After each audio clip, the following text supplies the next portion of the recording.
નમસ્કાર દર્શક મિત્રો, ગુજરાત ન્યૂઝ અપડેટમાં આપનું સ્વાગત છે। આ સમયમાં સૌથી મોટા સમાચાર સામે આવી રહ્યા છે। ગુજરાત રાજ્યમાં આગામી 3 દિવસ અનેક જિલ્લામાં અતિભારે વરસાદની આગાહી।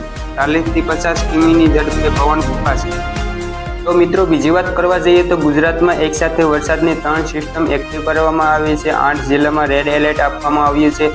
પોર્ટ પર 3 નંબરનું સિગ્નલ પણ આપવામાં આવ્યું છે। દર્શક મિત્રો, આ વિડીયોના માધ્યમથી જોઈ શકો છો કે ગુજરાતમાં ભારે વરસાદના કારણે લોકોને કેવી પરિસ્થિતિનો સામનો કરવો પડી રહ્યો છે। સુરતમાં મેઘતાંડવ યથાવત સર્જાઈ રહ્યો છે। નર્મદામાં પણ વરસાદી માહોલ જામ્યો છે।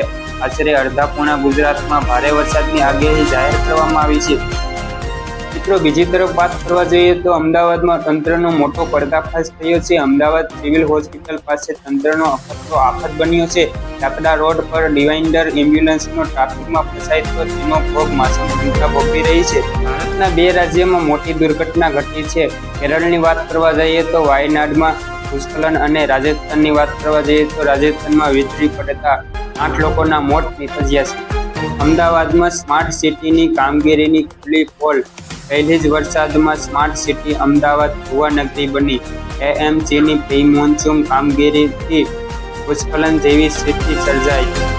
2020માં રામ મંદિર બન્યા બાદ 2026માં 6 વર્ષ પૂરા થયા બાદ રામ મંદિરમાં 32 કિલો સોનું, 1500 કિલો ચાંદી અને 582 કરોડ રોકડ દાન ટ્રસ્ટ દ્વારા રજૂ કરવામાં આવ્યું છે।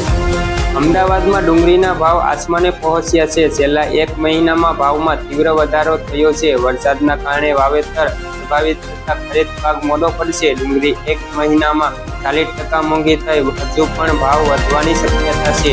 દર્શક મિત્રો, તમારા શહેરના તમામ બ્રેકિંગ ન્યૂઝ જોવા માટે ચેનલને અત્યારે જ સબસ્ક્રાઇબ કરો।